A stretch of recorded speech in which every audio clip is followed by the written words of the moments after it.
This is Africa 24. Thanks for joining us. In the special edition of the interview, we are joined by Mr. Okechukwu Ihejirika, Afreximbank's Regional Chief Operating Officer in the Caribbean office. With him, we'll look back at ways of strengthening ties between Africa and the Caribbean in the context of a global Africa. Mr. Okechukwu, welcome to Africa 24. Thank you very much, Grace. Thanks for having me. So the 32nd annual meetings of Afreximbank were held under the theme Building on Decades of Resilience. What does that theme mean to you, and what are the prospects for the future when it comes to Africa and Caribbean trade? Well, the story about Africa and the Caribbean is one that precedes decades. We talk about years marked by the slave trade, which is something that's the dark decades of the past. So which is what connected us somehow. But now it's transitioning from that unfortunate past into a new reality, which has with it a whole lot of opportunities.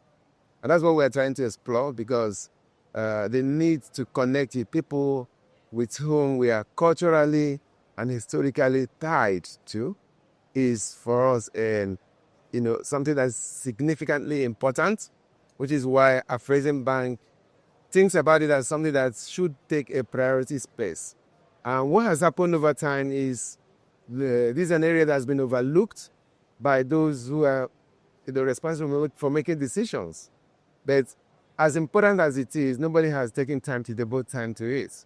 But now Afreximbank is leading from the front and trying to bring into life the historic declaration by African Union, recognizing the diaspora and the CARICOM as a sixth region, and also following on the first AU CARICOM summit, where issues of this nature were also brought to the fore. It became important that we have an institution that can take the leadership in now bringing to life all the ideals that were discussed and all the concepts that were brought forward.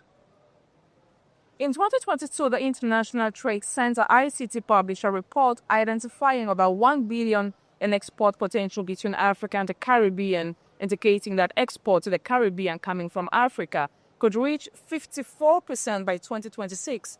How is Afreximbank working to make this become a reality? For now, we know that the trade between the two regions are unfortunately minimal, right? Even not, if possible, non-existent. We talk about exports or import figures ranging between 300 to 400 million, which is abysmally low, for a region that are previously connected. So what we are now trying to do is to say, how can we transition to actualize these figures that you've quoted for ITC, where we can look to boost the trade numbers about 1.8 billion at least by 2028. And that's what we think is a reality. And taking it back to why the trade numbers are so low, it's just because the two regions have been disconnected from each other. So we don't have any forum where we explore more like investment opportunities that exist in each side. We know that the conversations or narratives are determined by Western media and others. We never have an opportunity to tell the story the way it is or the way we want it to be. But with Afreximbank's presence in the Caribbean, what we're now trying to do is to take our future in our own hands, to try and see how we can rewrite this narrative, to bring ourselves face to face to each other and explore the huge opportunities that exist in both regions, so that we ultimately will see ourselves surpassing even the projections like ITC to having a huge trade numbers come on board, in no distant time. Talking about changing the narrative, these annual meetings also aimed at proposing concrete measures to mobilize resources for African Caribbean countries transformation. In your opinion, what are the sectors in which decision makers need to set up policies that will enable both regions to enhance their trade reforms? Right. So the point is that previously, if you look at historically, you find out that no Caribbean nation has a bilateral trade agreement with an African country. That was a gap, whereas we maybe in Africa we have bilateral agreements with many other countries, especially in Europe, in the US, and other places. And the same with the Caribbean. We have not thought it important to also look within ourselves to find room to create bilateral trade agreements between ourselves. That is now about to change because we now hope to see a situation where Nigeria, Ghana, we have bilateral agreement with Barbados. We want to see where we abolish the need for instance, visa entry requirement between Africa and the Caribbean countries.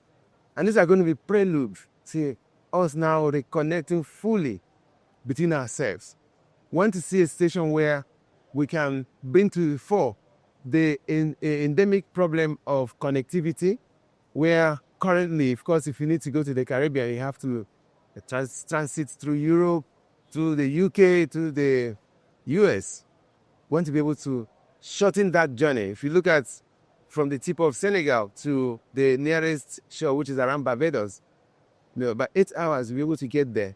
So we need to be able to bring that to the fore, to address it, to be able to now put in place lasting solutions that will permit people to move freely between the two regions and ultimately also create sea connectivity that can also enable goods move directly without having to transit elsewhere.